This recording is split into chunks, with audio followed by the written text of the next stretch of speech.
Hello? How did you get this number? Don't you know he's listening? The 13. He's here.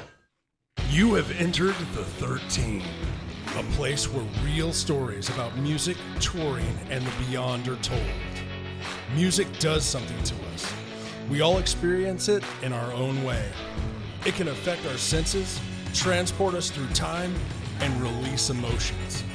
On this podcast, we will talk with people about the power of music and the beyond.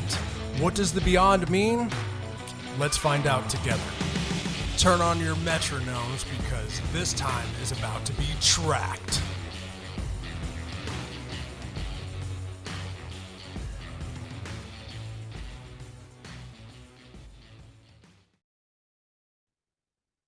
What's going on, everybody? Welcome to the 13. I'm your host, Ryan 13. I apologize for my voice getting over something. Anyway, this episode was filmed back in September with my good buddy Sean, or sometimes I affectionately call him Sean Boy. We've been friends for 25 years, maybe longer, and we've been through a lot of stuff together, a lot of life together. He lives over in Scotland now. I'm over here in Texas, but we still managed to have a great Zoom call, talk about Bigfoots, aliens, music, sneaking into Foo Fighter shows, all kinds of stuff. This is a great episode. So grab yourself a drink, or if you're driving or something, just sit back and relax. This is a fun one. What's up, everybody? Welcome to the 13. I'm your host, Ryan 13. Today, I'm joined with my good buddy, Sean. We've known each other for at least 25 years. I mean, however long it's been since 1995. Yeah, we met in sixth grade. We've been friends ever since. I saw him tapping on the desk at school, and I was like, I wonder if he plays drums. Sure enough, he does. He's an amazing drummer. We've been on tour together with King's X. We've experienced some crazy stuff together our whole lives. We've snuck into a Foo Fighters concert. We've been around the block. Sean's over in Scotland. I'm out here in Texas, and we're going to have a great discussion. I hope you guys are ready for this amazing discussion. Sean Boy, welcome. And I'm glad to have you on the 13. How you doing, brother? I'm good, man. It's good to be here. I'm looking forward to reminiscing about some of our good times. Fuck yeah, dude. So man, I mean, we can discuss all kinds of stuff. So I think one of the things we should start with is music. And, because that's what I start with on this show most of the time, all the time. Like I said in our little intro there, I saw you tapping on the table. I think you were sitting next to me, like in the desk next to me. And I was like, kind of catty corner. Yeah. Maybe it was that. Yeah. And I was like, dude's fucking just drumming on the table. I was like, that's cool. And it was in time. I'd seen people do that in elementary school, but they were like just fucking kids beating on shit. But you like had this rhythm. I was like, And then we started talking about music. We were made fun of our English teacher, whatever her name was. What was that? Wilson? Was it Wilson? Miss Wilson? Something, Mrs. Wilson or something like that. She had brown hair, right? And she was kind of goofy. Yeah, but, she seemed, I don't know, maybe eccentric. I don't know what she was. Definitely, she was a little bit more odd than some of the other teachers. Right. Slightly. Yeah. She was definitely different. And then, anyway, then we started becoming friends. I started coming over to your house. You started coming over to mine. Sleepovers, all that crap you do when you're a kid. And you had a drum set. I remember you and Steve Etling played in, I think it was a talent show, right? Was that 1996? Was that 97? Was that in seventh Man, grade? I'm not sure the years. It was sixth grade. So it was the sixth grade talent show. Yeah, so and it was probably 95 or 96. Fucking broken piece in my hand from a bicycle accident. And I remember I remember watching you guys play, and I was like, and I can't recreate what the song sounded like in my head. It's been 20 plus years, but like I just remember. Do you? Yeah. Like, I just remember going, that's the heaviest thing I've ever heard. And I know those people, like that is so fucking cool. Because I was still struggling to learn how to play at the time. And like I had a guitar, but was just making noise on it, So I thought that was super cool. Years roll by. We've known each other for years and years. we both meet Doug Pennick from King's X. We become friends with him. You go on tour with him as his bass tech first, right? Isn't that what happened? I think so. Yeah, I think I went out before you did because I it was Yeah, you did. Chris was supposed to do it, but he had like a DUI or something, so he wouldn't have been Yeah, he able to wasn't get into allowed to live. Canada. Yeah. So Fuck, I wasn't able. the, I was only able to get into Canada like 3 times, and then after that, they're like, "You're done." I was like, "What do you mean I'm done?" Well, you're. I mean, if you want to pay us $3,500, we'll call you rehabilitated, and you can come into Canada all you want. I was like, "This is extortion." Don't tell the I Mountainians watched. that this is extortion. I saw. Yeah, they did that to one of the crew members when we were on tour because apparently maybe he just kind of left that out. And then we get to Canada, they're like, no, you got a DUI charge. And we're sitting there waiting for like 4 or 5 hours. And Yeah. I remember at one point, I asked him, I was like, what do you think's going to happen here? What are we doing? And he was like, it's going to come down to money. And once we pay them a certain amount of money, then they're going to let us through. And yeah, that's what happened. And that's exactly what happened. Yeah. So every time for me, it was 200 American dollars, maybe 250 American dollars. I don't remember, but it was only for like a day pass. Like I think maybe 2 days. Like you had a day or two, you're allowed in the country, and if you don't report back, then you're gonna have to pay more money to get out, or maybe I don't know, they threaten you with a bunch of shit. But they took me back in. They took me inside, took my fingerprints, took my photo, took shit that all this crap for a thing that I had done 10 years prior. And I was like, what the fuck, dude? Like, I'm not even, and it wasn't even bad. Like, I mean, it wasn't good, but it wasn't bad. Like, it wasn't Mm-hmm. like I was a murderer or anything, you know? And these Like motherfuckers are, maybe a misdemeanor, probably. Like, yeah. Oh, no, I it mean, was a fucking, it wasn't a it, felony, was it? No. no. So, I was drinking. I got a DWI, I guess. I blew a .08, which is the limit. And I guess if you get to the limit, that's bad mojo. And mm, they kept me for like 23 hours or something. I left, whatever. I paid some fines, took a class, and it was done. And, I was 20 years old. So that was 20 years ago. And the, but anyway, yeah. So like trying to get in over to Canada, they were like, well, you've had a DWI. I was like, what's your fucking point? They're like, well, you're going to have to pay us some money. Okay. yeah. And like when you say this is extortion, they get really, really upset. I think it's because they know it's true. One. And two, like you're like kind of calling them out on shit. And they're wearing those little Mount Me hats. I can't remember what Mhm. movie that's from, but they're like, oh, I love your Mount Me hat. He's like, Mount Me. He's like, well, you got to buy me a drink first. Um, Mhm. oh, Mount Me, get it? Eh. I think that was like it was a football movie. Anyway, I can't remember. I don't But know if I've so even seen that. it was like making fun of Friday Night Lights or something. Who cares? Anyway, so you ended up on tour with King's X first because Chris couldn't do it because Chris was doing Doug's bass stuff, and then I guess Chris kind of fell off after that, and never did it. And then there was another tour that showed up, and then you couldn't do it, so then I jumped on, and then I just kind of stayed on tour with them for a few years after that or whatever. And then you and me went to Europe, and you went as Jerry's drum tech, and I went as Doug's bass tech, and we had a fucking fantastic time. Hmm. And I have this memory that was with Trent, right? That was the tour Trent went on. Yeah, yeah, And yeah. so I have this memory of us going and seeing oh my god, they're like the German Slayer. Who the Creator or not? Was creator, that it? yeah. Okay. Yeah. And we were sitting there watching. I was like, these guys are like fucking Slayer. And I knew who Creator was, but I was drunk.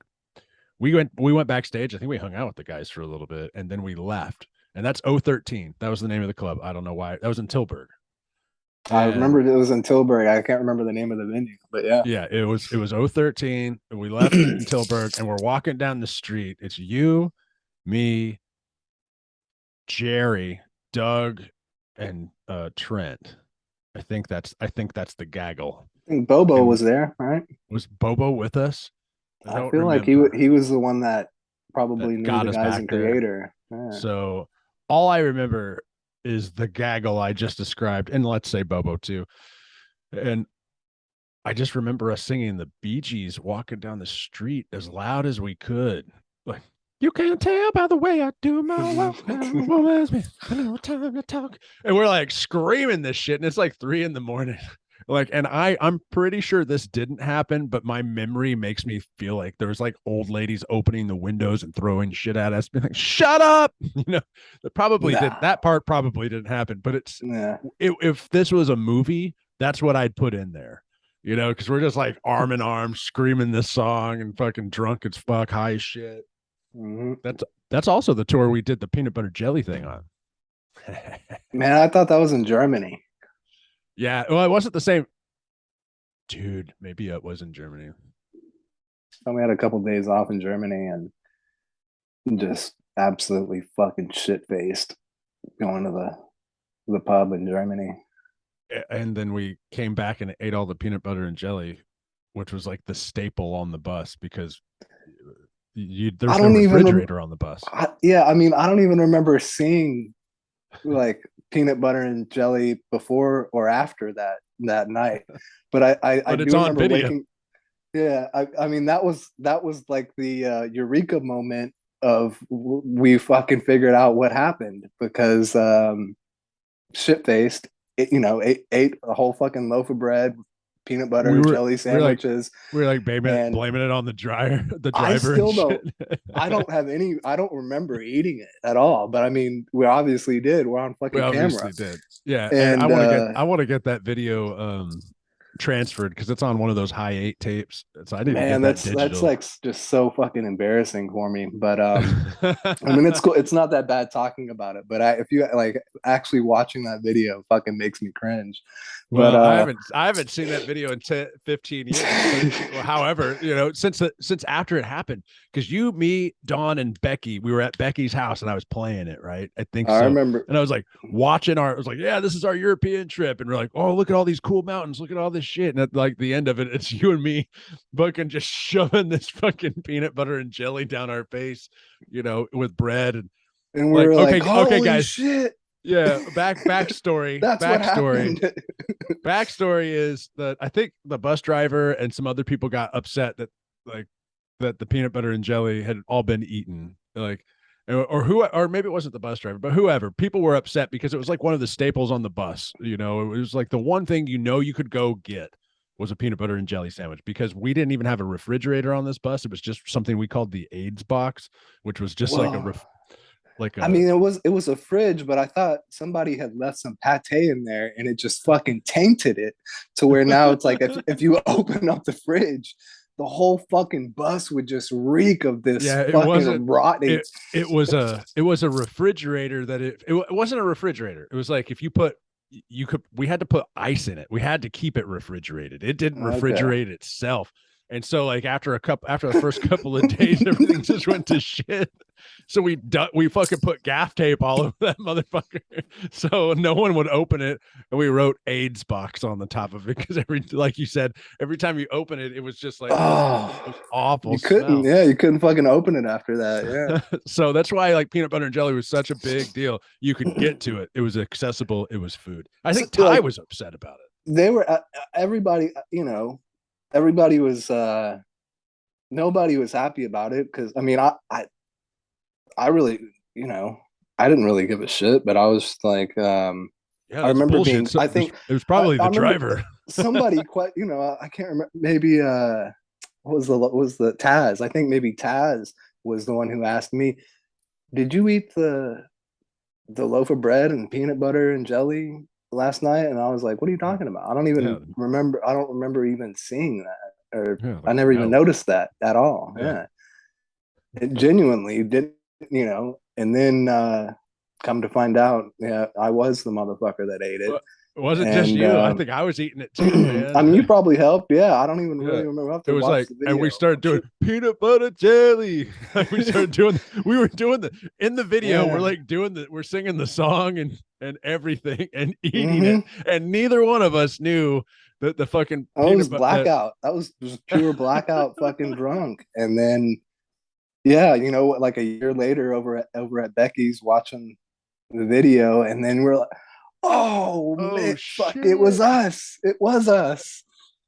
I gotta find that now, man. Oh well, I know where it is. It's in that closet on a high 8 tape, and if I don't get this, I'm a little bit worried about converting stuff over to digital because I recorded a lot, and who knows what illegal activities are on there. So I need to buy something for myself so I can do it here and make sure I'm not, get myself in trouble. Anyway, that's a different story. Not likely. So Nothing that bad. Nothing that bad. Ah. Just things I'm not going to mention right here, right? Anyway, Yeah, it's good. I mean, it's good not to have to depend on somebody else to do something like that anyway. Yeah, that's the thing. I don't want to send stuff out. I mean, I don't know what I recorded when I was 17. I don't even know what's on there, but I know I did a bunch of fucking fucky shit. Is there a statute of limitations? All right, Yeah. so we go on this European tour. We have a great time. You and me stood in the exact same place Hitler stood, putting the photo right here. Which is fucking insane, dude. Like you and me are literally like arm in arm, arms over each other's shoulders, standing in front of the Eiffel Tower. Like this is fucking great, right in the same exact fucking place Hitler's had his photo taken. Yeah, I don't think we knew that when we took it. I think possibly the promoter had been like, "Oh, this is a popular place. I always see people taking pictures here," and it was a nice backdrop. So yeah, it's all right. Let's go stand up there. Yeah, no, it's great. It was beautiful. It's a great photo. And we went up the Eiffel Tower that day, which was cool. It was super cold. I think this was in February, January? It was cold. It was definitely cold, yeah. It was super cold. We took that flight all the way over there. I'd never been on a plane before. So we flew into Germany, Frankfurt, and started getting really Was that your first time on the plane? It was my first time on any plane. Oh, man. I mean, 10-hour flight. I do apologize, man. I know I was winding you up. Anytime we start hitting some turbulence, I'd be like, "Oh fuck, man, that's not normal. That's like it's usually not that bad." And I remember I was like taking a Xanax and I was drinking whiskey and nothing was helping. I was like, "The fuck does that mean? What is this?" And like I've been on a plane like over 150 times at this point, but like I'm 25 years old, never been on a plane before, and yeah, you Taz, the other guys, they were all they weren't maybe necessarily fucking with me, but they were definitely laughing about it. So anytime we hit a bump or hit something, everyone would turn and look at me, and I'd be like, "Yep." I mean, flying over the ocean for being in a plane for 10 hours for your first time, everything was weird, dude. Shit tastes different on an airplane. I don't know if anybody else notices this. Maybe it's just a Ryan thing, but anytime I ever get on a plane, if I order a Jack and Coke or just not even alcohol, like just whatever, things taste weird. And I don't know if that's because you're in a pressurized situation and it's fucking with my sinuses and taste buds. Yeah, I mean, I figure maybe it's the oxygen you're inhaling or something. Yeah, something's a little bit makes different. It different. Yeah. But that added to my stress. I remember we flew back. Yeah, we went in January because we flew back the day the Super Bowl was on. And I remember that because everyone's trying to figure out what the score was before we took off from Germany. And then we, 10 I don't even remember that. Yeah, it was the Super Bowl. And then we landed or whatever. But when we landed fucking hard. Like the plane went up, like it touched down, and then it went back up, and then it slammed into the fucking ground. And I was like, what the fuck? Because I guess it caught a pocket of air or something and just kind of went up and everyone turned around and looked at me, and I remember fucking everybody was, because they were all sitting next to each other, was like laughing at me. Dog was laughing. Everybody was just having a good old time. I'm thinking we're crashing. This is it. This is the last time of our life. We're dead. I mean, that's what landing is anyway. It's just a controlled crash. That's true. We're okay. So we've done all this touring stuff. Did you do any King's X stuff after that run? No, that was the last time I went on the road. That was the last time. I was hoping I would be going on the road with them again right now, but they canceled their tour again. Yeah. So who knows if it'll ever happen again. I don't know. Well, I'm sure they'll come back over. Ty's dealing with some type of health issue. Like, I don't even know about it. I don't know what's up. I'm not going to ask either. It's Ty's birthday, by the way. Happy birthday, Ty, if you happen to be watching. I sent him a text earlier and told him happy birthday, but like, I don't know what he's got going on, but hopefully, I wish him well and hope all whatever that is taken care of quickly. And Christopher from fucking Stabbing Westward has throat cancer. No shit. Yeah, like the Stabbing Westward. I'm on a Stabbing Westward appreciation page, or I don't know what it is. Stabbing Westward. I think it's called Stabbies, or I don't know something. Hmm. And Chris is a part of it, and you know he told the person who runs it, like, yeah. We've canceled all these shows, and we canceled all these shows because I've got cancer. Fuck. But they think he's going to be okay. Like he'll be he's going through treatment now, and they're thinking by Christmas he'll be back up and running or whatever. But that's fucking weird to me because I don't think he doesn't smoke. I mean, he smokes weed. I know he smokes weed, but he doesn't smoke cigarettes or do tobacco products or anything, as far as I know. But the last time I saw him was in 2018, and went backstage at the what was that place called? It's over there off of NASA Road 1. Scout Bar. That's it, Scout Bar. So I went back into that green room. You and me have been in there several times with various other bands. Went back there, and he was like, "Do you want me to sign your albums?" And I was like, "Fuck yeah, dude, this is great." You know, I've met him 30 times, but it doesn't matter. You're always excited. And he's like, "I'm so sorry. I am so fucking stoned." I was like, "It's cool. I'm drunk. Sign my shit." Mm. Good old Stabbing Westward. I'll go off on 1,000 other tangents with you, but so anyway, let's get to some Beyond stuff, because Oh, yeah. that's what we're really here about. So Sean and I have witnessed things, seen things together, separately. Some of them may be able to be explained, some of them might not be able to be explained. Me and him have been talking about shit like this our whole lives, so this is really what it comes down to. So do you want to start talking about the cattle mutilation thing? Yeah, I mean, we'll just go. I mean, I guess we could just, yeah, start. That's a good enough starting point. I mean, you had told me, you know, you'd started telling me some like different Bigfoot stories you had with different friends of ours and sightings that you had just living on Buffalo Bayou.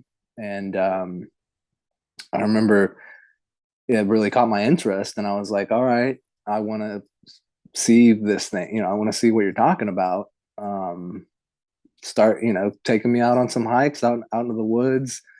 Yeah. Some of the things you mentioned, it helps if it was a full moon. It would help, there's not any more than three people. Yep. And That was one of the things I always remembered, is like, if you brought more than three people, because I would take expeditions out into the woods. So growing up, for the listeners, growing up out in Katy, Texas, at the time, there were still woods and rice fields and cow pastures. There's plenty of space. That space is all gone now. That's a different story. We'll get into that later. But at the time, you could roam through miles and miles and miles of woods and winding bayous and like little rivers and stuff. You could get quite lost out there. And I would take people out all the time. I mean, whether it was we were out there on mushrooms or just out there because we were young kids having fun. So go out there to drink or whatever. go out there to drink or whatever. And it's like, I swear to God, I don't believe I ever on acid, on mushrooms, I don't think I ever saw a Bigfoot thing out there when I was on drugs. It was always sober, or maybe I'd had like a couple of beers or something, or maybe I smoked a joint. But like, because when we would be drunk, or whatever, we would be intoxicated or had more than three people, you never saw anything. It was like we were so loud, we alerted whatever was in the woods before so we never stumbled across anything. But if it was just like two or three people and we're kind of minding our own business, sort of talking like this, then like you end up accidentally stumbling on something. And I guess that goes with any animal, really. It'd be like, oh shit, there's a fucking raccoon, whatever. But sometimes it was a fucking monkey man. And I don't believe you ever saw one, but I think you heard one. No, I didn't see one. Yeah, I mean, I do remember you pointing out one of the sounds one time, and it was something way off in the distance. And yeah, I didn't know. I couldn't tell what it was. It didn't sound like a wolf or a coyote or what. It sounded like some type of like Something screaming. yeah, like a or scream or kind of like a roar or something. Like that's. That's way really off of odd. it. Yeah, I it's have, weird. speaking of that high eight videotape, I know I have videotape of me waiting for Lizzie. Lizzie was a girlfriend I had in high school. I was waiting for her at the front of the neighborhood, and you wouldn't be able to tell this now if you went there, but back then there's fucking nothing out there. I was at the front of the neighborhood and I had the video camera up, and I just turned it on and I was like, do you fucking hear that? And all you heard was them screaming at each other from far distances away. Oh, you got a recording of it? Yeah. I have a recording. Oh I know man, I do. yeah, I'd love to hear that if you actually found that. Yeah, I know I do. I remember when I was going through those videos. I guess it was when I was going the last time I went through those videos when you and me were hanging out at Becky's house in 2010. Excuse me. The yeah, I was going through those at the house or maybe at her house, and I found it. I was like, holy shit. And I get into like Lizzie's camera and she's like, quit fucking videotaping me.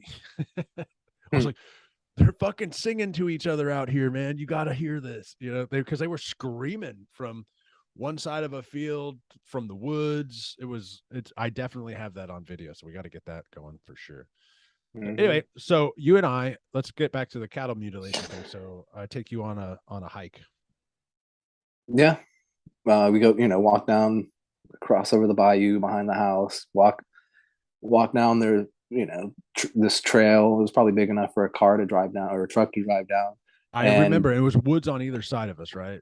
It was just like this didn't notice, trail. Not noticing anything weird. And then we come to eventually there's a lake on the left, and That's the first lake. Turn over, over there. Decide to just go walk over there a little ways, and then there's a fucking dead cow laying on the ground. We had to jump the fence, right? Yeah, I think there was like a barbed wire fence, probably. Mm-hmm. Yeah, and we had to like crouch underneath some trees and shit to kind of get to a clearing that walked around. It was almost like there was a trail that went around that pond. That's not Ryan's pond, quote unquote. Nobody knows what the hell I'm talking about. There's a book called A Long Forgotten River, and it's written about that bayou. And I took this guy out there who wrote the book, and blah blah blah. He named the pond Ryan's Pond. It's not the one that you and me are talking about, though. It's the one on the opposite side. So on this pond, in this pond that we're talking about, we're walking through this. It's like there's a clear, I don't know, man. It's like the trees are overgrown. The lake's right here. And you kind of have to walk through this like path underneath the trees. If I'm remembering right, if this sounds right to you. I don't even remember that detail. So was the dead cow right over the fence, or was it like I feel like a little bit? I feel like it was maybe 10 after we got over the fence. It was kind of in between the fence and where the pond was, or whatever. Okay. Yeah, it was. I don't think we walked very far, and we were like, "Holy shit! There's a fucking big, huge dead cow here." Yeah, and you said when we were talking about this before, there was no smell. Yeah, that's what I remember. I remember thinking that was the first thing that popped out of my head was this should smell like death. Like there should be some, unless it had like just happened or something. But yeah, I mean, who knows? I don't, who knows? But I don't remember if we actually saw like an eye missing or an ear missing or anything done. I feel like stuff was missing, and my memory is a cavity in the stomach area. Like that sounds right. Yeah, I don't really remember that until you said that. Like I think I kind of forgot that detail, but it was it was a mutilated cat. Like something had been done to it that you just like, why? I just remember thinking, why? Like, what the fuck is the point of this? Well, and we have in our neighborhood, but in our neck of the woods, there's no wolves that we know of. There's coyotes, that's for sure. But like, if it was coyote or if it was something like that, I think it would have been like, it would have been, this thing was attacked. Like I don't remember thinking they didn't take any meat. It was like weird shit that was missing. Yeah, it was weird shit that was missing. It's like, so the inside of its chest or stomach area was missing. Oh, hey, since I'm doing this, expandingrealitypodcast.com. Some of you may be hearing a lot about all the UFO talk lately. there is an awesome show that covers UFO, consciousness, psychedelics, and the beyond. Check out the link in the description below, Expanding Reality. There you can become an expansive insider and check out awesome bonus content. Okay, now with that being done, I'm not getting paid for that, by the way. I am getting I do have what does he call that? Expansive insider access to his website though. So which is cool because that's a paid portion of his website. And so if you guys wanted to get some crazy fucking shit that you can't see on his regular website, give him a little cash and you get to go see it. Go check it out. All right. So back to our story. So inside the cow is like there's this like hole in its thing. I think when you brought up the eye deal, I do think eyes were missing. I don't know about ears. Yeah, I want to say that one of the eyes was missing. I mean, well, I don't even know if I saw both of them, but I do think Yeah, that there it was was an like eye midnight. missing. It was late at night, so I mean, may not have been able to see all that stuff. And we I don't never carried even. flashlights with us. We That's just what I was went gonna out there. say. Yeah, I mean, usually we would just be going by like moonlight, kind of. Yeah, it was like, all right, cool. Like, I guess our eyes worked good enough that we could fucking navigate in the dark. Dude, I remember being very prideful of the fact that I could navigate through those woods at nighttime, and miss spider webs and shit. Like Hmm. because those big banana spiders would be out there. I mean, I didn't always miss them, by the way. One time I took acid and one of them ended up on my face. Whether it was real or not, I don't know, but it fucked me up. Fucking Courtney Cox found me in a tree like 3 hours later. Like, what are you doing? She like pulled the spider off my face. Oh man, that was Damn. I'm arachnophobic. All right, so we see this mutilated cow. We don't know really what it's about, why it's been gutted. It's missing an eye. That's just a thing. I mean, we saw that, but we're out there. We're looking for Bigfoot or something, and we decide to leave, and we start heading back the other direction. And Yeah, then came you the back of mentioned, the way we came, basically. yeah, And yeah, we're walking back down the same, retracing our steps back, and that's when we get the fucking wretched smell. Maybe halfway back down the trail or whatever. Very, I would say, a pretty good damn distance away from where the cow was. But I mean, yeah, the cow didn't have any smell anyway. But yeah, it smelled the way that I thought the dead cow would have smelled, and right. we definitely didn't smell that on the way there. It was on the way back, and we stopped. And I remember looking into the bushes, into the darkness, and thinking, is there something looking back at me right now? And just having that feeling like something's watching us, kind of. And I was like, well, fuck, man, if it's gonna jump out and kill me, it's gonna jump out and kill me. It's like Yeah, whatever's gonna happen is gonna happen. I was like, I don't know what the fuck is going on. This is pretty fucking eerie. And yeah. we just kept walking, and yeah. Yeah, we were like trying to be calm or whatever, like because we both acknowledged the smell.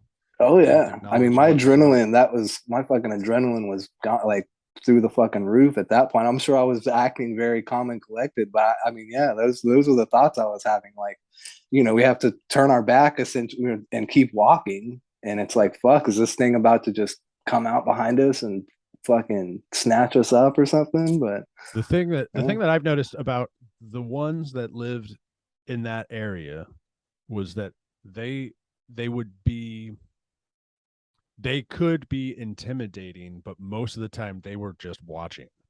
And like if they got stumbled upon, uh they wouldn't necessarily, some of them would run, but they wouldn't necessarily, like they would, I mean, I don't know, like I don't think they were ever out there trying to hurt people or hurt anybody, but really, but like the things Yeah. you would get so, like all of a sudden you'd be walking like art, like this story right here, we're walking and all of a sudden you smell this smell of death, and that's what I told everybody. I was like, it smells like fucking death, and I don't know why they smell like that. It's this musty I mean, I old thought rotten thing. if he was just mutilating that fucking cow, well, he got up now that the smell got on him somehow or something. I remember thinking that, but Yeah. who Well, like knows? he always, they always stank. And if you got close, and here's the thing about that is like I've seen them multiple times and never smelled a single thing. But it's the times, the not even 5 times, like 2 or 3 times that I got accidentally very close. So when you could smell them. So the thing is, if that wasn't, that had to have been one of them, because one, like you said, on the way there, the smell wasn't there. On the way back, it showed up.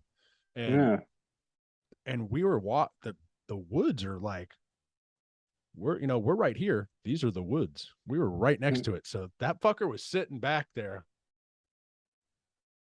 staring at us or something. He brought his old stink, or her old stink with him. Dude, you were the one who brought up because you're like, well, where the fuck do these things live? And I'd found like nests of things, but it could have been anything that made these nests. But it was like, like that could have been coyotes, that they make circles and all kinds of weird shit. But it was the weird ones where you find the domes of trees and shit that were like laid over each other. But but you had brought up, like, what if they fucking dig tunnels or something? And I remember thinking, like, holy shit, what if they fucking dig tunnels? I'd never thought of that. I mean, not even that. There's caverns all underneath Katy. Right. So yeah. There's a cave system there already. Yep. That could be one of the ways. Natural gas and stuff out of, or they used to extract natural gas out of, like methane or whatever. There was one right down the road from my parents' neighborhood. I think it might still be there, or maybe it's closed down because they pulled out all the natural gas or whatever. But that's a super good point, and I never ever thought about that. I got 100 stories about these Bigfoot things. What other? You got any other ones from going out there with me? No, I mean that was like the one night where something actually happened. I mean, there were probably, I don't know, at least 10, 20 other times. And then there were times that I would go out there with a bandmate, or I remember taking Brandon out there before, and you weren't there. I was just like, we're like, fucking, let's go out in these woods and see, you know, and nothing ever happened. No, just that one time. You basically had to be out there all the time. And because I lived out there, I have more stories than most people because I just lived in the woods. I got some fucking crazy stories. And one day we'll go into all of them. Because I was thinking about that the other day. It's like, we don't tell these stories. I don't tell these stories to people. Like, I don't bring this shit up. People think you're fucking crazy. So yeah, I mean, I feel like you didn't even tell me about it for a while. I feel like there was, you didn't.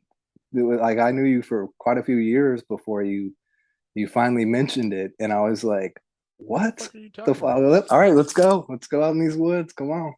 And it started picking up. Like, Andy knew about it. Like, me and Andy, Andrew, our buddy Andrew is we're mutual friends with. He had experienced some stuff out there with me in a similar vein, and like, we were standing up on top of this. I don't know how to explain it. Buffalo Bayou gouges a hole through the land, and so there's all this eroded land. So it's like, we say cliffs, but like, we're in South Texas. There's no fucking cliffs here, but it's, it's the edge of the bayou. Yeah, the edge of the bayou, and we're looking down. Me and Andy are looking down, and one side's rolling down. There's no erosion on the other side. It's all on the side we're standing on. We're looking down, and there's, the fuck is that? Are those wild boars or some shit? And like, literally, we're both looking over there. What the fuck? And then one of them stands up, and we're like, holy fuck. Me and Andy took off running. I remember Andy was a little chubby back then, and like, I fucking blew past his ass. I was gone. He's like, what the fuck is that? I'm like, you don't want to know. So we kept fucking running, because the ones I would see, especially when I was younger, they would be on all fours, but then they could stand up like bears.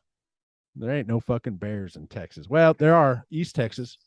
Oh, here's another. I can add another Bigfoot story, because I remember this came back into my memory when you started telling me about it.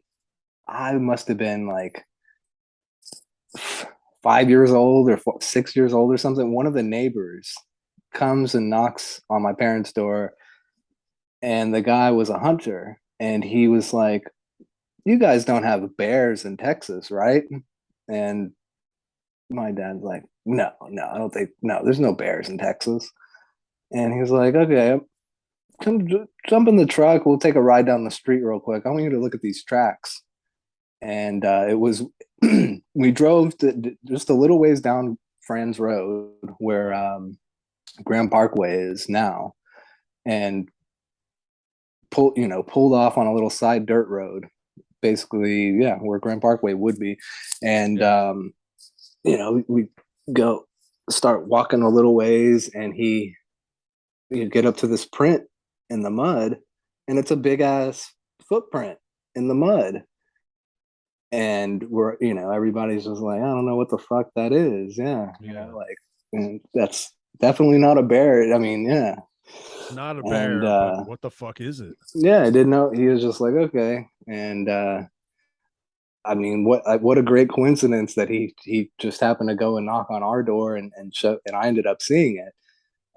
But yeah, that easily just that memory just disintegrated into nothing until when you told me you had seen Bigfoot. I was just like, oh man, yeah, my fucking old neighbor was asking about bear tracks, and there's no bears in Texas, and showed us that, and I was like, yeah, there's something to that, definitely.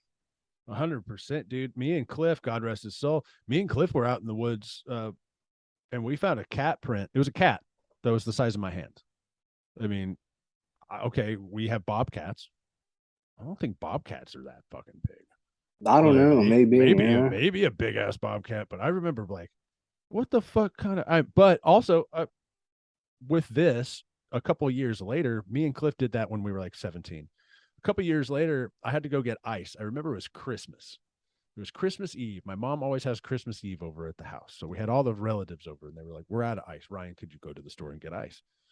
So I drive down 1463. They had just made a new store over off of Pinnock Road.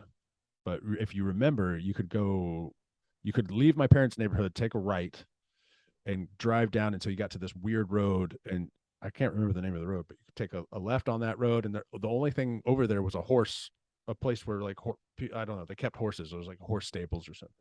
So I'm going down that road. Now there's fucking houses everywhere. But back then there was just fields and that one horse stable. And I see the goddamn fucking king of the jungle. I mean, a mountain lion walk across the road. I'll never forget it. Clear as day. Like, mountain lion. Like, holy shit, I bet that's the thing that made the track. Right? I've never saw any mountain lions ever. That's the only time I ever saw one. Everything else was bobcats. I think I saw a little cat. I can't remember the name of them. They had like a little. It's like bigger than a house cat, but not much, and it's speckled, and it comes from Mexico. I think I saw one of the, whatever that is. I don't know. Jaguar, whatever. One of them things. But for the most part, everything was normal out there, dude. It was fucking coyotes, raccoons, possums, armadillos, bobcats. That's what, if you saw anything out there, Bigfoot. But, for the most part, it was just those regular old animals. And then you'd get the occasional monkey man. But cool. Yeah. Well, anyway, we can talk more about monkey men in the future. Yeah. Let's talk about UFOs. Mm-hmm. So I'll tell my story real quick. I have multiples. Well, I have 2 UFO stories, but the ones that involve the woods that you and I were in happened for me in 1997. I was with Chad McKinney. We went to go check on our friend Gabe. Gabe Crockett, and he'd been in a 4-wheeler accident, and so we went to go see his brother. His brother wasn't home, so we turned around. We had to walk through a cow field to get there. So we turned around, we walked back. I remember we were smoking cigarettes. Yes, we were bad kids. We're smoking cigarettes, and we're looking at the ground. It was in the summertime, and all of a sudden I could see all the ragweed on the ground because the field was just illuminated, and it's midnight. And we look north towards I-10, and there's just a giant ball of light, and it lit up the entire fucking ground. I take off running. Chad McKinney's like, what the fuck is that? I was like, it's fucking aliens. And I'm fucking running because Men in Black had just come out, by the way.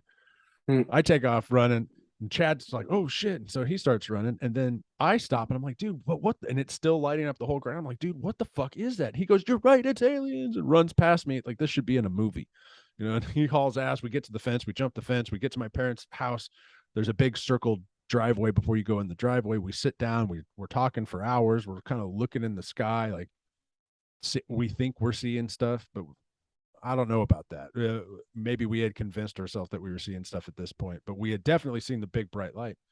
I'm like, all right, dude, well, we're not going to find out any information about Gabe tonight. Let's go inside. So we start walking down my parents' driveway. My parents' driveway goes in like a little corner, kind of, does a little curve in it. When we're starting to walk towards the curve, I can remember hearing Chad McKinney's cleats. They were actually my cleats. He was wearing my cleats from football. And I remember hearing him walking and looking, and I looked at that turn in my parents' driveway and saw something black, a black shadow standing short.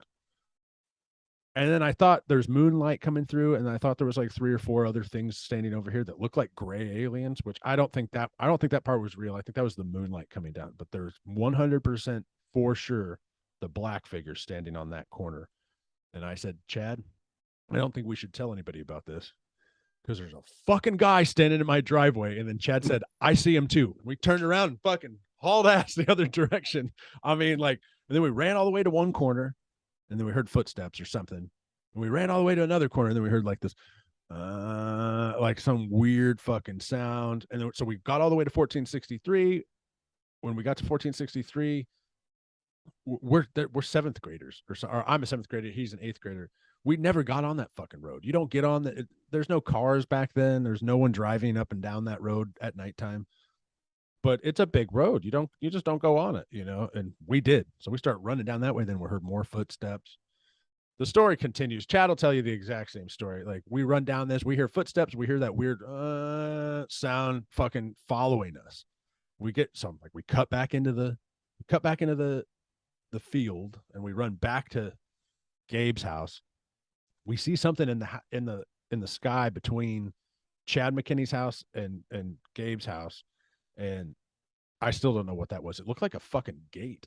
It was just this bright, like almost like it was a billboard that wasn't supposed to be there. It's just this bright light billboard thing in between the two houses. Me and Chad are like, what the fuck is that? A paper boy comes by, throws some fucking shit out of the car. Then we jump the fence and run up to Big Mike's window because we see Big Mike's truck is there, and we start beating on. And Big Mike will tell you the story from his point of view. We beat on his fucking window, like, let us in. We're being chased. This is fucked up. And he lets us in. We're frantic. We tell him what's going on. Mike himself saw the same light when he was driving home from the hospital. Mike has a different story, a different angle of it. Mike said, and I always thought Mike was full of shit, but hell, my story sounds like I'm full of shit. So, I mean, who am I to say? But Mike was like, I saw that light, and that's the last thing I remember before I woke up underneath the bridge, that bridge going over 1463 right there at I-10. His Dodge Ram that he had, that black one. I think you remember that truck. He said he ended up outside of it, laying on the ground. He saw the light, and then he woke up laying on the ground outside of it. He doesn't know what the fuck happened. I'd love to talk to him about that story, actually, because I really legitimately, I don't think he's just attaching on to our story of seeing crazy shit. But I don't know. Yeah, I don't remember hearing that part of it. Yeah. Okay, so now that I've monopolized all of the time talking about me, because that's apparently what I do, let's talk about your UFO stories. And in particular, I don't know if you want to start off with the recent ones, or if you want to start off with ones you've seen before in the past, or whatever. I'll try and start from like the first one that I definitely was like, what the fuck is that? I was I was just driving over to Doug's. I must have been like, I don't know, 18 or 19, I think. Sure. And this is when there was still, Friends Road was still 2 lanes. Yep. It was still got somewhat quiet out there. But yeah, I was driving past, Road Stadium's coming up on my left. Yep. And I see there's like this little wooded area across from Road Stadium. And those woods are actually still there. It's a very small little section now, but I've noticed they built a neighborhood over there. They built a gas station, a retirement home. But this little section of wood, for whatever reason, it just doesn't get cut down, which I thought that was kind of weird. But yeah, so I look over and there's a fucking flying saucer, like a saucer shaped thing, just slowly flying up out of the woods. and I'm driving, and there's nowhere to even pull over. But I remember looking at it like as much as I could. Yeah. It looked very similar to the movie. I want to say it was Close Encounters of the Third Kind. The Okay. Except that was like a huge UFO at the end, but Yeah. that was actually very close to what it looked like. It had lights all over it, and it had like these poles sticking out in all different directions on the top, on the bottom, and then Oh, there would be like a little interesting. lights at the end of the poles too.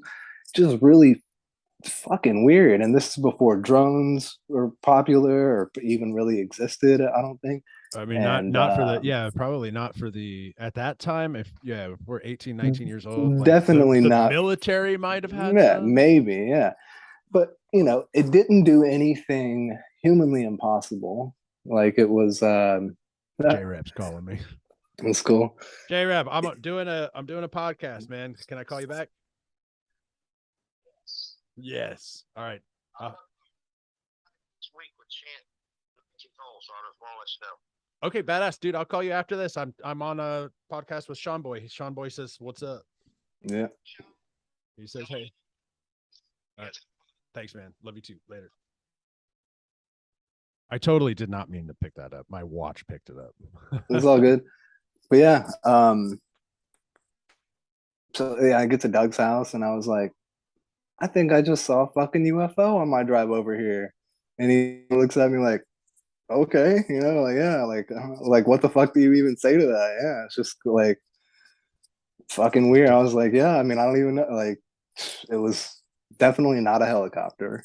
Definitely Yeah. not, But yeah, I mean, it didn't like shoot off at any fast speed. Like, I watched it as long as I It's could. just Eventually, it gets out of my view, the roof of yeah. my car, whatever cuts, and I'm trying to drive at the same time. Right. But Right. definitely have the image still burned in my head of like what that thing looked like. I wish I was really good at drawing, and I could just draw it. I'm sure I'll get there one day. But that was one of the first ones. There was one that had happened a few years before that, but I've only recently come to the conclusion that it was a UFO. So I went to the observatory in Brazos Bend to see Yeah. the planet. The planet Mars was going to be passing closer to the Earth than it will be, again in my lifetime or some really long time. So I was like, all right, let's definitely should go try to look at it through the telescope, the big Yeah. huge telescope. And they had the telescope focused on it, and they have laser pointer, and they point, like, there's the planet Mars, Yeah. and you could clearly see it was way brighter than all the other ones. And I'm sitting there waiting my turn. I want to say that, what was it, the taller people go first, or the short people go first, and then they lower the floor Yeah. down, Yeah. and then eventually gets to your turn. Well, before it gets to my turn, I I see the planet Mars start flashing, and then slowly just fly off to the left, and then it flies out of view because the observatory, it just has a little slit in the roof, Yeah. Right. so it just starts flashing and flies off to the left, flies out of view, and I was like, the planet Mars just flew Fucking away. disappeared. I mean, I know it's Damn. insane. Like, this doesn't make sense at all. Right.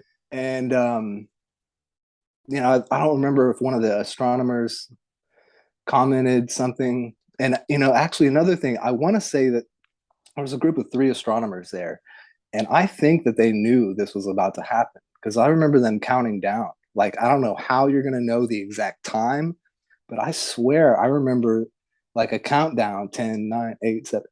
And then when it happened, hearing like some gas, like, like what, and Yeah. like a little bit of excitement. And then I immediately was like, I just saw the planet Mars fucking fly away. It started flashing and flew off to the left.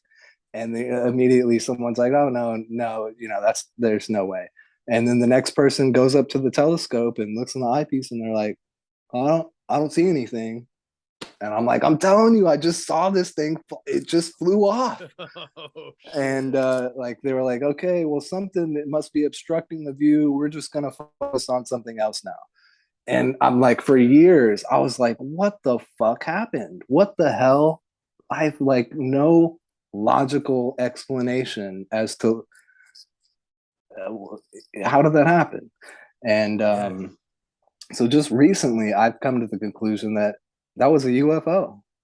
Yeah. And for what I don't know why it would be acting like the planet Mars or what the meaning of that is at all. But So it that's was like, like just up. You're right. So like it's just up there, and it looks like a planet to us, to the casual observer, and then mhm, it's like it's time to move, and so it turns its blinking lights on and then decides to just move. It yeah, becomes just cruised off. it becomes a an aerial, a human aircraft. So like when you listen to some of the encounters of UFOs from back in the day, they don't talk about blinking lights because we didn't have air traffic back then, right? There's like there's nobody in the Yeah, skies back then. and not a blinking light like you would think of an airplane. I mean, like imagine seeing a big bright star that just stripped completely out, completely on, completely out, Okay. completely on, Oh and wow. like and then it starts flying off to the left while it's doing that. And I was just like, this is Wow. fucking weird. That's crazy. But yeah, one of the sightings that I've had recently, that after this sighting happened, it completely jogged my memory because something basically like the exact same thing happened. I guess I'll get to that. I don't think trying to think where I don't think I'm leaving anything out. So yeah, I had randomly, come across these guys on YouTube talking about sending out thought into space and like welcoming the UFOs to show themselves. So And had you seen, sorry to interrupt, but had you seen that dude? I think he was a black dude. Not that that matters. I'm just trying for reference, but he would call on Yahweh or oh whatever, yeah, I saw this. and That he I would just came bring across those him more fuckers. recently.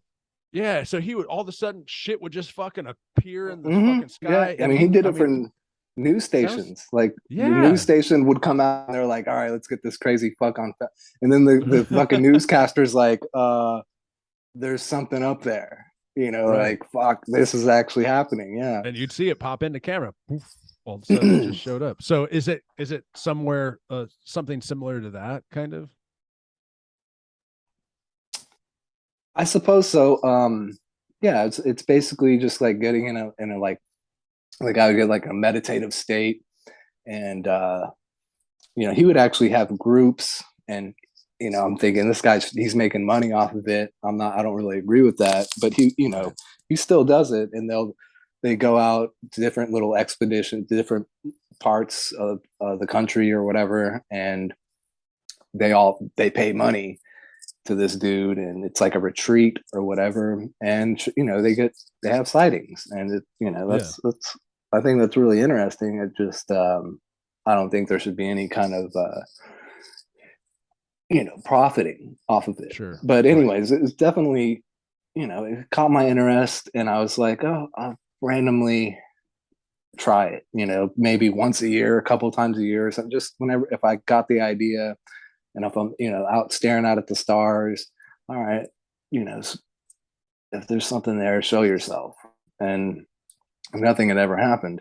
Um, then so I moved over to Scotland. I was over here. I was watching a UFO witness story. It was it was actually a guy talking about the Nimitz Tic Tac UFO, and Yeah. it Okay. was not the guys that you always see on the news. There's another guy, I can't remember, I can't think of his name off the top of my head, but he's telling parts of the story that they're not really mentioning on any of the mainstream places. So I'm kind of like, oh, this is interesting. And even the guy interviewing him kind of like called him out, trying to basically call him a liar or something. Oh wow. Okay. And you could tell like the guy got visibly upset, and he's like, I'm not fucking making this up, Yeah. just I'm telling you some more details that obviously it's not really being talked about yet. And for whatever reason, I guess maybe he was trying to discredit him or something. But I was like, wow, okay, this guy I thought he seemed very genuine. And so that I was like, I thought I was laying next to my window and was laid on the couch, had the laptop on my lap, and I'm watching this, interview. And then I was like, I'm going to try and do this again. And but this time I did the Wim Hof method, where you do uh, deep breathing. You do like 30 or 40 really deep breaths, and then on the exhale, you stop and hold it for as long as you can. And then when you feel the urge to breathe, you breathe in, hold it for 15 seconds. And that was round one. So I did that. And when I was holding my breath, I was sending out thought, this is a safe place. You're welcome to show yourself. That's it. That's all I was just kind of repeating that in my head over and over. This is a safe place. You're welcome to show yourself. And got to round two, and there was these two stars that I was kind of using as like a reference point that are kind of like straight up from where I'm at. Okay. And then like out of the corner of my eye, this is a perfectly clear night. Out of the corner of my eye, I see these two really bright stars, and I was like, that those weren't there before. Put the laptop down, like sit up. I'm like, I get up closer to the window, and I'm like, what the fuck are these two bright lights in the sky? Yeah. And then a third one appeared, and that's when I was like, holy shit. And there were like three different levels of brightness, and Sure. they all, I want to say that it's like it never moved, but it had to have moved a little bit, because anyway, the different levels of brightness adjust and become the exact same. So now there's three like stars, if you will, Yeah. in the sky, and then it forms a perfect equilateral triangle. And that's when I was just like, oh my God. And I waved Yeah. and I said, help. Oh shit. That was the first thing I said, is help, because I feel like our fucking planet is so, the planet isn't fucked. The planet is being fucked by us. Yeah. And I don't know how to stop it. I don't know what to do. We are obviously fucking up as humans right now. And We are the virus. it's like, it's hopeless. Like, what are you gonna do? Oh, let me just call up somebody in the government. Hey, can we do something just a little bit different? It's like, no, like, where do you even fucking start to try to, So yeah, that's what I said. And then just really slowly, one of the lights just gets smaller and smaller, and then it's disappeared. The next Holy one, shit. same thing, smaller and Holy smaller, fuck. disappeared. Didn't fly off. It just like Like disappeared into another fucking burned out. dimension. Yeah, Yeah. all Well, I three mean, of them did the same thing. that's how I So think that's how I think they would burn out or disappear too. Is like, well, what if they just went backwards from your viewpoint and just went at yeah, a I mean high rate of speed? that's what that's what it could have been easily. Crazy, dude. That's so cool. So there's a little bit more. So now I'm just like pumped up, and I was like, okay, I'm gonna start doing it again. I was gonna started doing the deep breathing again. I was like, let's see if this is gonna happen again. And another thing, I could have reached out and grabbed. I had my phone, within arm distance or whatever. I could have reached out, grabbed it, started recording. And I specifically had the thought, I don't want to be seen with a fucking phone in my hand. I want to enjoy this moment and take it in for what it is. Right. I Yeah. was like, I don't have to prove anything to anybody. And even if you have a video, it's not, if like I remember seeing videos on YouTube from these guys saying they could do this, and I'm like, nah, you can dismiss it. There's a Yeah, million sure. ways you can dismiss it and explain it away. Until you actually see it yourself, you're not gonna really believe it, but so I was like, okay, let's see, maybe it was just a coincidence. Maybe this was gonna happen, whether I was doing this or not. And I start doing deep breathing again, just like another round, and then an orange light, like directly off in front of me on the horizon, appears, starts flashing, and slowly flies off to the left. Oh shit. And that's when I don't know if I had the thought right then, but I think definitely the next day, that's when I realized the shit that I saw at the observatory was a UFO. It kind Yeah. of connected that for me. And I was like, all right, I finally have an explanation for that. That's fucking awesome. And so then after, it flies off to the left out of sight. And then I called my mom and told her, basically what I just told you. And Yeah.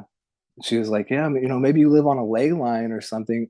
Right when she Yeah. said fucking ley line, another orange light that was a lot closer, it just appeared real quick, got bright, and then faded out into nothing. And I was Oh like, shit. right when you said that, I just saw another one. And that was the last one that I Damn. saw that night. But definitely just some like out of this world type shit. And Yeah, that's awesome. it helped connect that dot for me. This, that question had been bugging the shit out of me for years, decades, I guess. Sure, right. Yeah. And it finally gave me a decent explanation for that. And what else? I'll send you this video. So the next day, I was like, let me look up this guy on YouTube again, and sure enough, he had made a new documentary on CE5, Close Encounters of the Fifth Kind, which is human Okay. initiated contact. So I start watching his new documentary, I'm writing this down. and Hold on. Let me write this down. This I want to see this. I might have to send it to, I want to say it might be Okay. called um he has like 4 or 5 DVDs, I think. It might be called Unacknowledged, but I'm not 100% sure. I'll get the exact name of it and send it to you. Okay. But okay, Badass.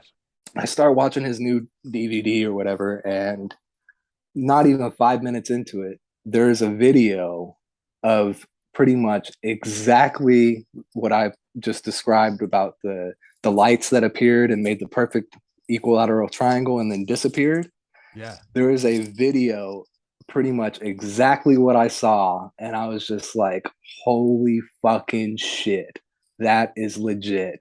Like now, like I'm watching it, I just saw this last night. I was like, Yeah. this is for real. This is no fucking bullshit. And it's just super interesting. So then find I start, looking into trying to meet other people who are into this shit here in Scotland. Sure. And Yeah. I've come across this group, and we try to do meetings like once a month, like the first Saturday of the month. And anyways, we had planned a little road trip to go down to Stonehenge. Yep.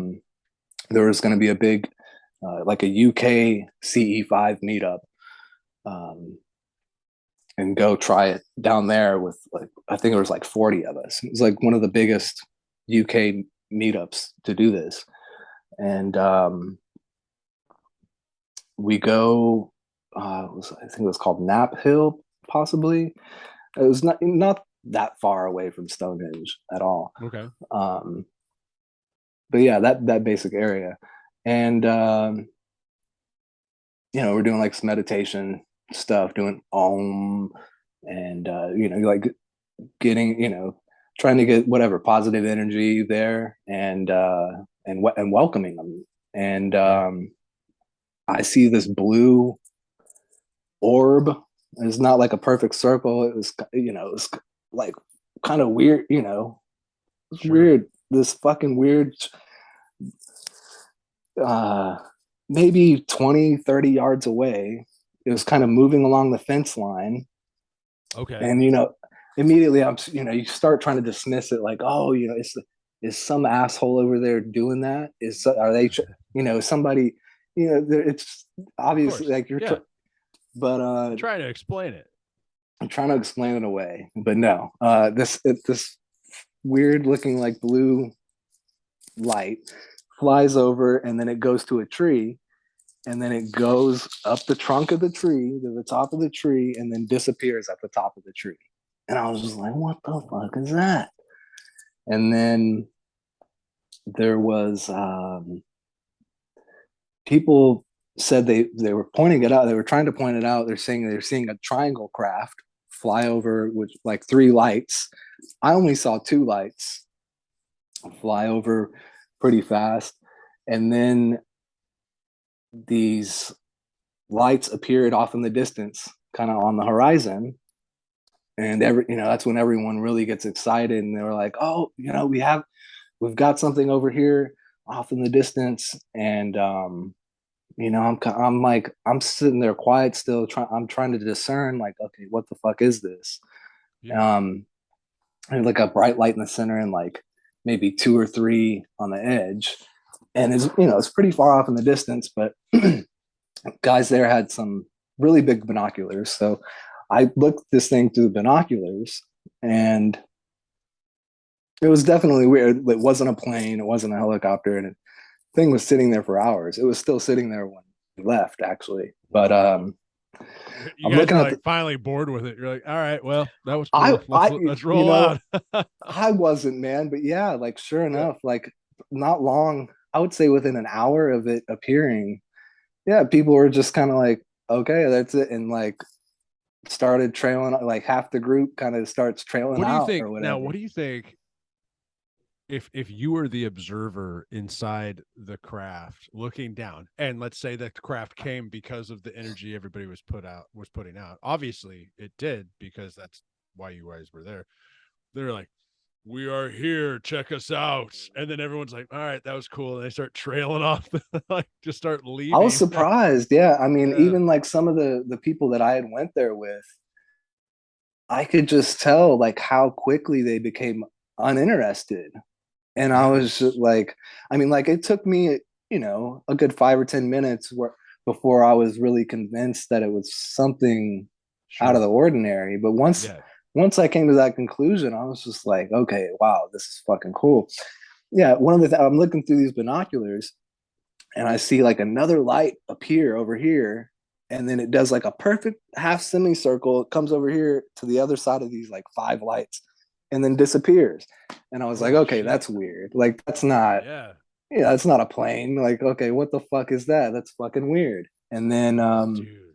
so then maybe an hour goes by or so, and we're just hanging out around the campfire talking and still, looking over at this thing. At least I am, and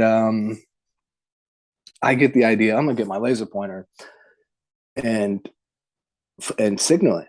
So Yeah. I shine my laser pointer in the direction, and I do like the Fibonacci sequence, just up to like 13. That's just something that I like randomly do now to just Yeah. Well, I up mean, into the sky. yeah, And what a great idea. so I figured it's a number pattern that shows some level of intelligence. Yeah. It's And it's seen everywhere in nature. Yeah. yeah, it's like a quick way to maybe try to communicate to some other being or whatever. Um, so I start flashing that at it. And once I get to 13 and stop, it starts flashing back. Like it didn't do, excuse me, it didn't do the Fibonacci sequence back. It just started flat, like it hadn't been flashing the entire time. It fucking flashed back at me. And I was like, Oh oh, shit. I was like, it's responding. And like other people saw it too. And they're like, oh, wow, what the fuck? What the fuck And does then that mean? did it a second time, like, just try this again. Sure enough, and then it flashed back again the second time, and I was like, yeah, there's something on the other side of that. Yeah. There's some intelligence doing something there. Wow. And watching, like, Definitely. responding, watching, respond. Oh my God. dude, these are cool.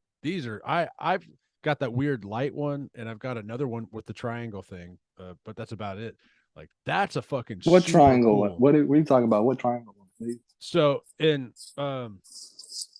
2012, I'd started my new career as a coatings inspector.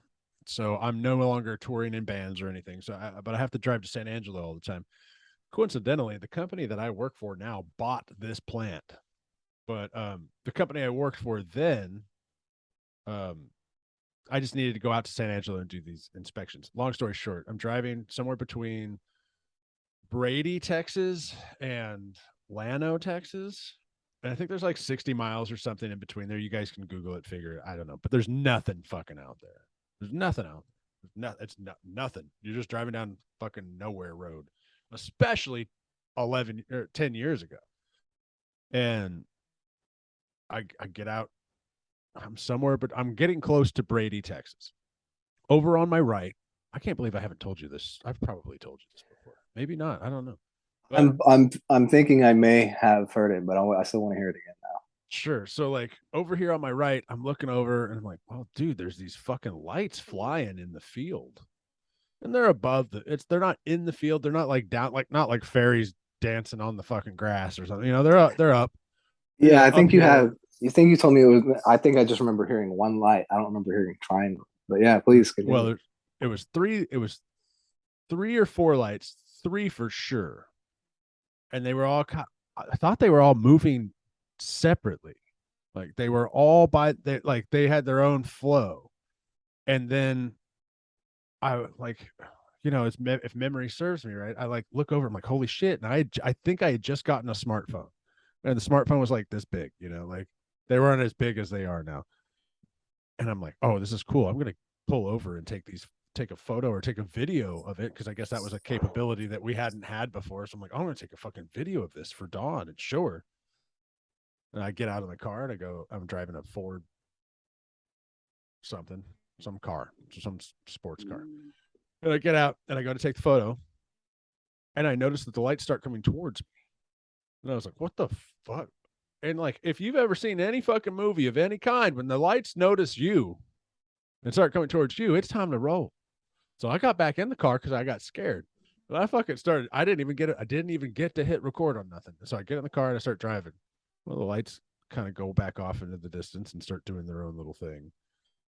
I'm like, okay, Ryan, you just got scared. You spooked yourself. We got to get a picture of this. You have to pull over, and I'm going to go do the same thing. Lights stop dead in their tracks and start coming towards me. This time, they form a triangle, and it's perfect. The lights are the same. I don't remember them blinking. I don't remember them blinking at all. I just remember them being lights. I'm not saying they didn't blink. I'm just, as far as my memory goes, I don't remember them blinking. It's been a decade. And then now they're moving together like it's one giant craft. And I swear to God, I could almost see like a giant craft. But it didn't make any sense because before they were independent. So maybe that was just my eyes trying to make sense of something. Anyway, at this point, it's coming closer. Still can't really see what the fuck's going on. It comes and I'm driving this way, and it comes in front of me, gets in front of the vehicle. And so I'm here, it's up here. There's a cliff. It's not a cliff, like a hill or something right here. And this thing is up here. And all of a sudden this fucking light comes on. It's not a beam. It's not a beam. It's just like a warm red or maybe orange light. And it comes on. And I'm like, oh fuck, this is it. This is it. Whatever's going to happen is going to happen. The light comes on and it turns off and the thing moves off. But I've not seen any physical craft. I'm not even seeing what's behind the light that turned on. I didn't get like shadows or light on me, or not that I can remember. I just remember seeing it turn on. It was like a heater or something. It was weird, like it just like maybe like if you were looking directly into the back end of a jet engine of an F-16 or something. It just was this warm thing came on and then went away. And and it went this direction. I was like, holy fuck, what the fuck? What the fuck? And it went back off in the field. And then I get to this road. I'm going to draw this. So I get to this road. I'm on, let's see if you guys can see it. So I'm on this, I'm on this road, and this is a major highway, and this is Brady, Texas. So I get right here, and I stop again. And I'm like, okay, so here's the field, and this is the field where the craft was, or whatever, or the crafts, or the lights. So the lights are all over here, and they're going back this direction, back out into nothing. So I stop here. I'm fucking third time, fucking testing my luck here. And I'm like, I'm taking fucking photos of this thing. And I get out. I'm like, I got to get it. I just got to get it. And I go to take the photo, and it starts coming back towards me. And I mean, like, I can see Brady. I can see the town. There's a McDonald's and all kinds. I just told the story to Don. Me and Don drove through there not too long ago. So I start driving through Brady this direction on this main road after it starts coming back towards me. And I watch it stay out here, but it stays out. There's nothing out here. The town. So when it's flying back at you, or you were kind of like scared off, like, okay, I'm not taking a picture now. Every single time. Single time. Like I wasn't intimidated. It was immediately scared. Like, immediately get in your car and leave. Like, this is stupid. You're doing something stupid every single time. And then so we're leaving, or I'm leaving. I'm going this direction through the town, and this motherfucker, these lights stay with me all the way through. And you can imagine the road keeps going, and it follows me through Brady. And I've talked to Dawn at this point, my wife, my lovely wife. She's laughing at me. I'm like, look, I'm telling her what's happening. Like, look, these lights have been following me. She's like, oh, aliens, like fucking making fun of me and shit. And I was like, dude, I'm fucking serious. Anyway, I get off the phone with her. I blast through Brady. I think I ended up, I got a ticket in either Brady or Eden for driving too fast, which is Eden's, I think, is the next town. And I was driving too fast because I was fucking scared because I was getting followed by goddamn fucking UFOs, right? And like, my wife calls me and she's like, what's going on? Are you still being followed by aliens? I'm like, yeah. And I got a fucking speeding ticket. I think that motherfucker's in on it too. Like, cause that's, I mean, what else would you think about? But he wasn't. He just gave me a speeding ticket but I was so terrified by the time I finally got to San Angelo. Oh, we'll get to that part in a minute. Anyway, so Dawn's like making fun of me, and I'm looking over to the right. She's like, are the aliens still following you? And I look over and I see them, and they're coasting like this in formation. And they had been. They followed me for like 60 miles. And I said, fuck. No, I was probably just like, I don't know, probably just saw something, like, I don't know. It was probably nothing, because I'm thinking, if they're following me, they're also probably listening to me. And I mean, I just remember thinking, like, what is happening to me? Like, I'm free. Like, this is really this is really happening. I'm really seeing this, but I'm all by myself and no one else is here to see it. What kind of fucking crazy bull? Am I fucking losing my goddamn mind? Anyway, after I acknowledged that to Dawn and said, I don't see them anymore, even though they were fucking clearly right over there. Not very long after, I couldn't see them anymore. So I don't know if I never saw them like take off and leave. I just, started looking over and was like, where are they? And I couldn't say, I would look over this way, look over that, and I couldn't find him. I got to San Angelo. I remember I went to this place that is now a Starbucks. It used to be a Diamond Shamrock. It's a Starbucks now, but I went in there, bought a 6-pack, called my cousin, told my cousin about it. We're like, dude, you're never going to fucking believe this. And he laughed at it. And I was like looking around. I smoked cigarettes back then. So I was like outside smoking a cigarette, looking around, and it's like, okay, what if like that cop stopped me? So now they know I know. I mean, I went down a fucking rabbit hole. Like, I was scared as fuck. It freaked me the fuck out. The first time I saw one with Chad or whatever, that it was scary, but not paranoia scary. This time was paranoia. And I haven't seen any. Yeah, I don't think I've seen anything since. I think that was the last time. So 2012. But yeah, so when you have this experience, the experience that you had when you see the light and it was doing that half circle thing, and then like you said, it also, like, they also formed like a triangle, and the lights all became the same kind of color and consistency. That reminded me of my experience, where it's like they were separate, but then became one, and I don't know what the fuck that was. Yeah, it was weird. Cray cray. One other. This one's really quick. I thought I was forgetting one. This happened when I was on my way back from church. I was on I think it was on a Wednesday night. Okay. It's when I used to play at the Nigerian church.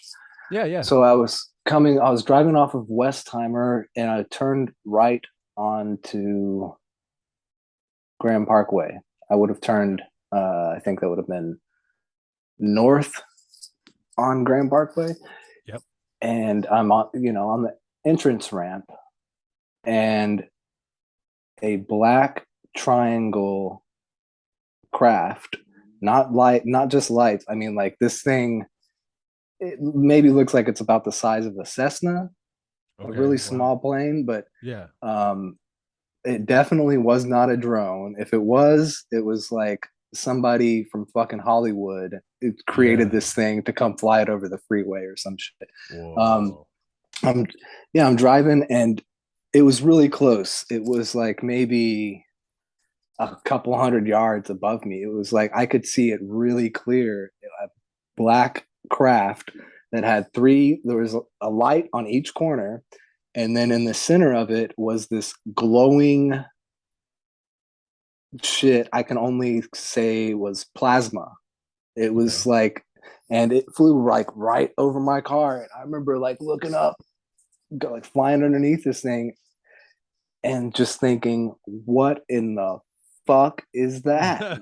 Yeah. And I had a camera phone at that time, and I wish I would have just immediately pulled over, got out, and filmed it. But I was just, maybe you're still in so much awe, and I'm just in autopilot. I'm about to accelerate to get onto the freeway, and that's just what I'm doing. I didn't. Let me slam on the fucking brakes real quick and pull off on the side of the fucking. I wish I would have, but again, me pulling off on the side of the road was just because I was in the middle of nowhere. Like if I had been driving down a major highway like Grand Parkway, well, it's not. It's it's a big highway. If I'd been driving down, there's no way I would have pulled over. But like at the same time, like you didn't feel intimidated by it. You were just like, holy shit, this is cool as fuck. It was definitely, it was weird. Yeah. And I think I called my buddy Brandon and told him, maybe 5 or 10 minutes after it happened. And he was like, that was a fucking drone. That was nothing. Is this and I was like, the Brandon I'm thinking of? Brandon Black. Yeah. I'm related to him anyway. Okay, yeah, not Brandon from Expanding Reality. No, Brandon Black. Yeah, me and him. Got some blood somewhere. But yeah, he immediately just I was kind of surprised. I thought I was maybe expecting him to say like the opposite of that, but knowing Brandon, that's exactly how it sounds he would be.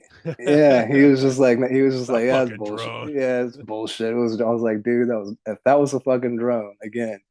That was like somebody from Hollywood spent a lot of fucking time and put some effort into let me just fly this and fucking troll some people on the freeway real quick, Yeah, that was like another random one. So like if somebody would, this is a good question. Like if somebody did fake it, if somebody was trying to fake it and spent a lot of money on it and did it, there would be video somewhere for sure, right? Like. Yeah. Somebody, you just type in Grand Parkway, Katy, Texas, or wherever. Grand Parkway is very long; it goes everywhere. But like triangle crafts. My aunt lives not far from where this happened. Okay. And randomly, she had said she saw a black triangle UFO flying when she was driving through George Bush Park, which is not that far from where I was. So I was like. Yeah, there's something flying around over there, definitely. Dude, remember when I used to, I don't know if I should say this online. Oh, it doesn't matter. It's been 25 years. I was a bad kid. You remember when I like show up with all these street signs and shit, like fucking cones and stuff to your house and be like, dude, look at this. Driving through fucking George Bush Park with Cliff. Dropped off. We dropped off Joey Gaskell, name dropping here. Hi, Joey. Dropping off his woman, Ellie. to work, and she would let us drink. We were like, Oh, I remember, man. We got some stories from that, dude. yeah, we got a lot of stories from that, dude. Holy shit. I mean, and I'm turning around and I leave. I believe I'm with Cliff at this point, and man, I mean, it's either Cliff or maybe it's you. I don't know. Now the memories are starting to blur. I don't think it was me, man. Okay, so we get down to this place, and there's driving through George Bush Park wasn't a big deal back then. There wasn't a lot of cars on the road, but cars, they were steady. One would go by, a few minutes later another one would go by, like especially at that time of night. It was still one lane, probably. Yeah, me and Cliff found these like road cones, and we put them across both lanes, all the way across. Like there's like in a straight line. There's no way for you to go around unless you're going into the dirt. And me and Cliff drove up about 300 yards, turned the lights off in my Camaro, and just sat there and watched the cars. And eventually, after like 15 minutes, somebody got out of their car and was like, "This is bullshit," and moved the car. But like, it was we thought it. We got in my car and then drove to your house, I think. And it was so funny because it took that first driver at least, the 10 or 15 minutes to be like looking over at the other side and be like, "There's cones over there. It's crossing the whole. Why are we? What's going on?" And there's no like turn around. There's no detour. There's no nothing. Just orange cones in the middle or the big giant. They were the big giant ones. Barrel people. That's what shithead called them. Barrel people. Mm-hmm. Dude, we got so much more to talk about, but I feel like we've been doing this for too long. You and I have known each other for so long, and we've done this forever, ever since hanging out on your mom's couch or my mom's couch, just fucking bullshitting, smoking a joint, and having a great fucking time and talking about fucking everything. This is why this has been a great time. This is also why you're going to come on a lot more if you want to. Yeah, you're welcome. Anytime. Oh man, it was great. Honestly, I feel great having conversations like this. Definitely lifts my spirit. Yeah, me too, dude. Fuck yeah. This has been great. And it's good to see your fucking face. I haven't seen you since before the plague. And yes, that's a The Witcher quote. Because on that show, have you seen The Witcher yet on Netflix? You need to watch that shit. Maybe I'll check it out. It's got Henry Cavill in it. The first episode, or not the first episode, but on the first season, he's at some court, and this dude walks up to him and he's like, whatever his name is, "Geralt, I haven't seen you since before the plague." And yeah, we've had our own plague since then, so it's cool. Go check it out. Sean, so good to have you on. I appreciate it. Stick around after I hit the non-record button so we can chat a little bit more, because we always have a lot more to say to each other. But you're coming back on. I'm seeing you. Let me look here. I got my notes.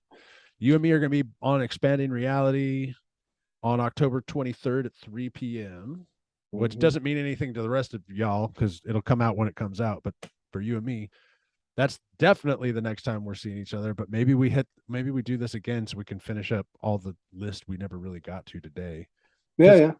An hour and almost 2 hours has gone by, and it doesn't even feel like it. I know, it flew by. Yeah. Good times, man. Most excellent. Most excellent. I love you, brother. Everybody, this has been the 13. I'm your host, Ryan 13, and this has been Sean. You can find all of his links below. You can also check out Brandon Thomas's stuff, Expanding Reality, in the link below. We'll see you all on the next one later.